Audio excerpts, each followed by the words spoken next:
वाढला पाहिजे. त्याचा कुठलाही जर घटक वाढला आणि त्याने पित्त जर झालंय का त्याला, पित्त हे घराघरामध्ये आहे आणि आजारची सुरुवात होते पित्तापासून. आणि पित्त हे जर तुमचं वाढलं तर हजारो रोगांना आपण काय करावं लागतं, आजार हे करावं लागतं. मग आता आयुर्वेदामध्ये काय सांगितलं जातं, हे काय जर अनबॅलेन्सिंग झालं तर करायला काय सांगितलं जातं,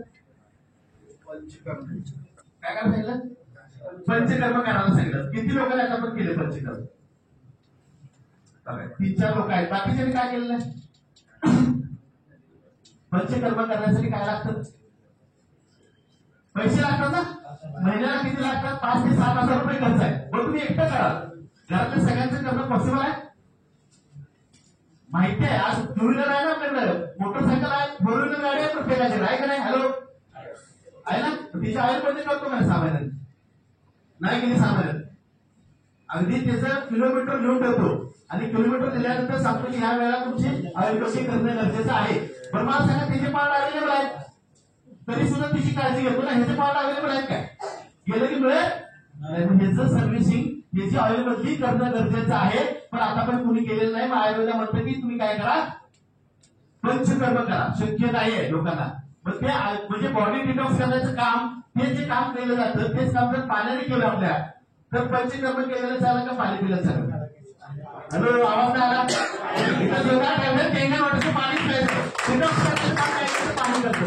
म्हणजे दुसरं काय करायचं तुम्हाला गरज नाही, लक्षात ठेवायची गरज नाही. फक्त तुम्ही काय करा, पाणी इनटेक करत जावा, तुमची बॉडी डिटॉक्स होऊन त्याला आजार तुम्ही निरोगी राहणार आहे. आता म्हणून जर बघितलं तर हे काही लोक म्हणतात ठीक आहे, कुठं कंपनी आहे का, कुणी बघितलंय का. आतापर्यंत काही लोकांनी विचारलं असेल, त्याच्या बघितलं तर 190 कंट्रीमध्ये हा विषय चालू आहे. अगदी युरोप कंट्रीमध्ये सुद्धा फास्ट चालू आहे. युरोपमध्ये रूल आहे, एखाद्या डिव्हाइसचा रिझल्ट नसेल तर गव्हर्नमेंट काय करतं, बॅन करतं. तिथं देखील फास्ट मध्ये चालू आहे. आता पाणी म्हटलं की प्रत्येकाच्या डोक्यामध्ये येतो आरो, पाणी म्हटलं की आरोच येतो ना, 15,000 येतो, 20,000, तेच काय, तर हे आरो नव्हे. महत्वाचा मुद्दा काय समजून घेणं गरजेचं आहे. आरो नव्हे, ISO 1345 गुगलला सर्च मारू शकता.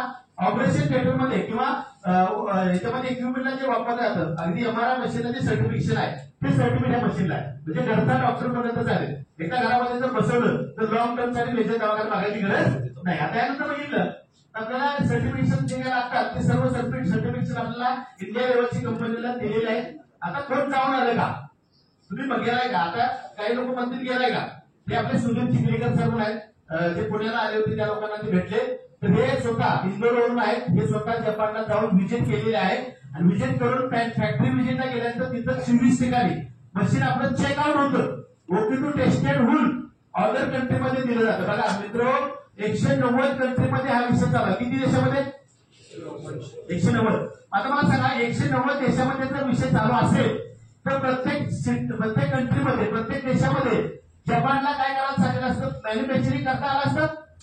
हॅलो, सेल आहे म्हणलं तर करणं पॉसिबल नव्हतं ना. पण जपाननं आज कुठेही मॅन्युफॅक्चरिंग ठेवलेलं नाही. ओनली जपान ठेवलेलं आहे. कारण तिथला आपला स्क्रू पाण्यामध्ये राहिला काय होतं ना, तर आपला या जपानमध्ये एवढी टेक्नॉलॉजी वापरलेली स्क्रू सुद्धा रस्ट पकडत नाही. एकदा जोरदार काय होतं, जपानीज टेक्नॉलॉजी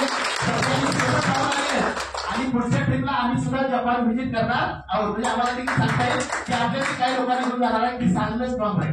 म्हणजे जो पण गेल्यानंतर जे फोटो व्हायरल होतील ते जेव्हा आपण बाराकृती करू शकतो. आता त्यानंतर बघितलं आपल्याला ऑफिस कुठं आहे तर ओकिनावा म्हणून आहे. ऍड्रेस तुम्हाला पाठवलेला व्हॉट्सअपला. त्या ठिकाणी आपल्याला जपानमध्ये आपलं कॉर्पोरेट ऑफिस आहे. तिथून आपल्याला सगळ्या गोष्टी हँडल होतात. तर जपानमधल्या ऑफिसचा फोटो आहे. सर्टिफिकेशन देखील आपल्याला बघायला मिळतील, त्याबद्दल आपल्याला बघायला मिळतील. त्यानंतर बघितलं तर आपल्या माणसाच्या बॉडीमध्ये किती टक्के पाणी, आपण म्हणतो त्याच्या अंगात लय पाणी, त्यातलं पाणी नव्हे. ऍक्च्युअल मध्ये पाणी बॉडीमध्ये किती टक्के, 70. एकदा जोडा काय 70% पाणी, 30% आहार आहे. मग आपला फोकस कशावर, जेवणावरती का पाण्यावरती, जेवणावरती असतो. भूक नसेल तर तिसरा टाइम जेवण नसतो. पण पाणी पण टाइम कधी पिले काय, तासाला पाणी पितोय. 4-5 लिटर रुपये जास्त. किती लोक आहेत, 5 लिटर पिणारे मोठा बघितलं तर लोकांना माहित नाही की पाणी का प्यायला पाहिजे. लोकांना माहित, एखाद्याचं वजन 70 किलो असेल ना, 50 किलो शरीरामध्ये पाणीच आहे, 20 किलो मसल्स आहे. म्हणजे बॉडी मागते पाणी, आपण देतो हॅलो, काय तर जेवण देतो बॉडी मागते पाणी आपण देतो जेवण. पाणी काय प्यायला पाहिजे? 85% पाणी दिलेलं नाही. किडनी मिळणार 83% पाणी, ब्लड मध्ये 84% पाणी आहे. लाल कलर सगळं पाणीच आहे. 75% हाडाला बसलेलं पाणी आहे. डोळ्यामध्ये 95% पाणी आहे. आणि अगदी महिलांच्या बाबतीत बघितलं तर 100% आहे. एकदम जोरदार टाळ्या त्याच्यासाठी. आणि बघा एवढा चांगला गौरी आव्हान आज आहे, तरी सुद्धा काही महिला आपल्याकडे इथे उपस्थित आहेत. त्या गौरीच्यासाठी एकदा जोरदार टाळ्या इथं उपस्थित दाखवलेली आहे. त्याचं बघितलं आपल्याला या अशाबद्दल बॉडीमध्ये येत तर पाण्याचे दोनच प्रकार माहिती आहेत. आता आपण पाण्याकडे बघितलं ना, पाण्याचे दोनच प्रकार माहिती आहेत. त्याला काय म्हणतो आपण? गढूळ पाणी पितो का? याला म्हणतो आपण स्वच्छ पाणी, क्लीन वॉटर. आपल्या स्वच्छ पाण्यामध्ये सुद्धा बॅड बॅक्टेरिया जसं की तुमच्या आमच्या नजरेला दिसत तुम्हाला कोणते आपल्याला पाणी येतं ना, फिल्टर करून येतं, मोठे मोठे फिल्टर असतात. त्या ठिकाणी काय वापरतात ते विचारले फिल्टर होता काय वापरतात? फ्लोरीन. फ्लोरीन आणि फ्लोराईड पावडर पोतीच्या पोती टाकतात. अगदी जिथं फ्लोरीनची पोती ठेवलीत ना तिथं पेट्रोल का बघायला गेलं तर तिथल्या फरशात जळल्या. तुम्ही गुगलला सर्च केल्यानंतर फ्लोरीन आणि फ्लोराईड याचे दुष्परिणाम जर वाचले ना तर पाणी त्यांच्याकडे पाण्याला हात लावायला भीती वाटेल. एवढं विषारी डेंजर आहे. अगदी डोळ्यामागे अंगार आहे. अगदी डॉक्टर रॉबर्ट यांचं पुस्तक आपल्याला